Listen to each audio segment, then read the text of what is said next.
Olá, bem-vindo a mais uma aula de cálculo numérico, dando continuidade ao cálculo de raízes por métodos intervalares. Nessa aula nós vamos falar do método da bisseção.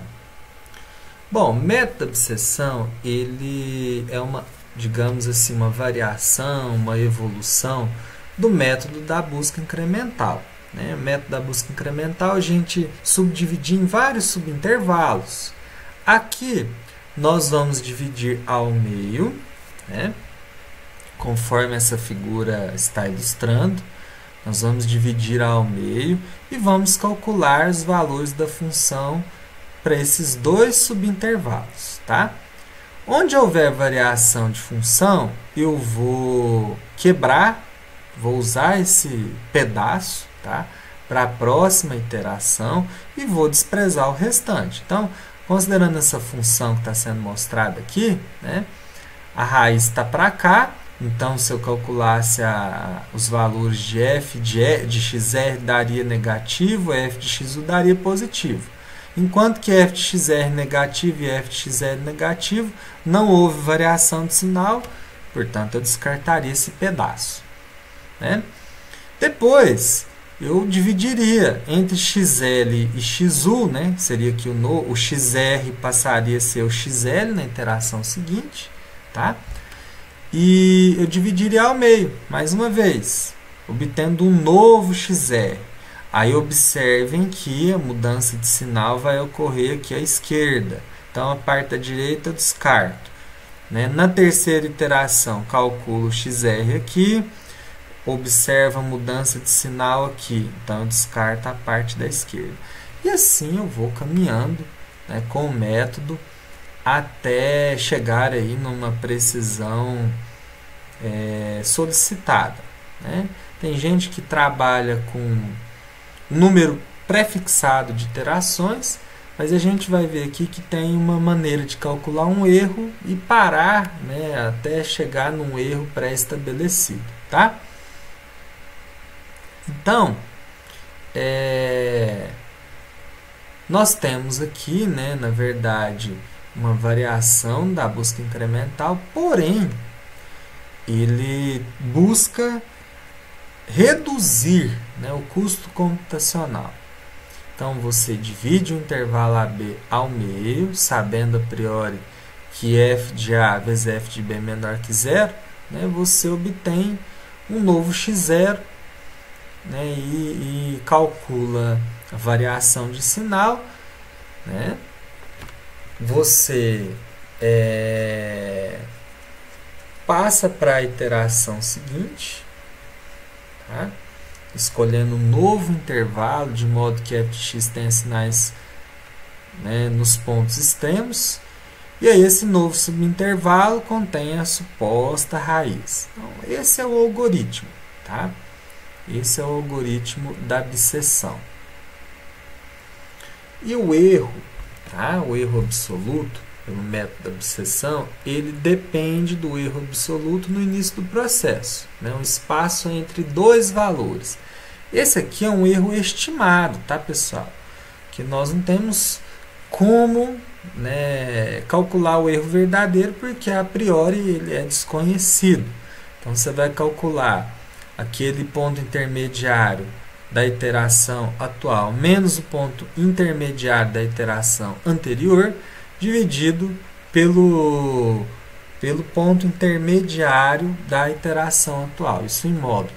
Isso vai te dar o erro absoluto. Também tem outras possibilidades para o cálculo do erro.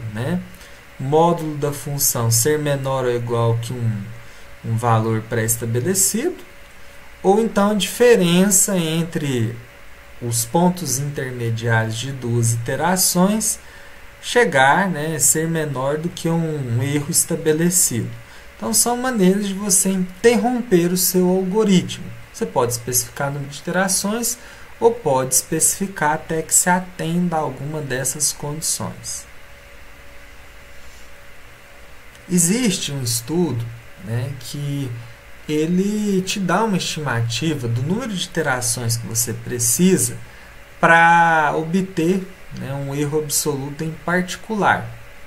Então, é um valor de k iterações, que é número maior do que o log de b0 menos a0, menos o log de 1e, dividido pelo log de 2.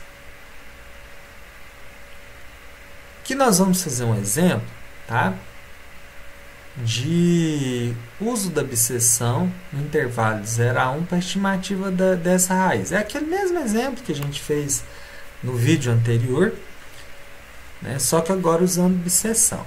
Primeira coisa, você divide ao meio, né, entre 0 e 1 o valor intermediário é meio, então você vai ter esses dois intervalos, e você vai calcular f de x nas extremidades. F de x para 0 é menos 1, para meio é 0,30 e para 1 é 2,44. Logo, a mudança de sinal ocorre entre 0 e 0,5. Então, a gente diz que a raiz está dentro desse intervalo. Vamos para a iteração seguinte. Nós vamos dividir o intervalo de 0 a 0,5 em dois subintervalos. Metade é 0,25. Então, você vai ter de 0 a 0,25 e de 0,25 a 0,5. Calcula f de x nas extremidades.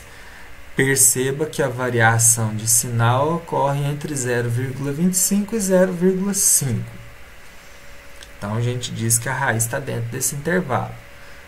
Na próxima iteração, a gente divide o intervalo de 0,25 a 0,5 em dois subintervalos. Então, vai ser de 0,25 a 0,375 e de 0,375 a 0,5. Calcula f de x nas extremidades e a gente constata que a raiz está entre 0,375 e 0,5. E assim o método ele continua, conforme eu disse, até você chegar num erro pré-estabelecido ou um número de iterações pré-estabelecido. Então, é um método que é uma evolução da busca incremental. Ele não elimina os problemas da busca incremental. Pode ser que algum intervalo que você descarta por não haver variação de sinal, pode ser que naquele intervalo tenhamos aí um número par de raízes, tá?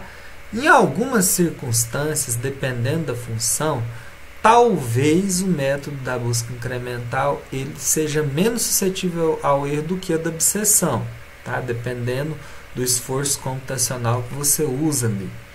Tá? Porém, em termos de velocidade, a gente vê que o da abscissão ele é bem mais veloz. Tá? Espero que vocês tenham gostado, agradeço mais uma vez, desejo bons estudos e até a próxima.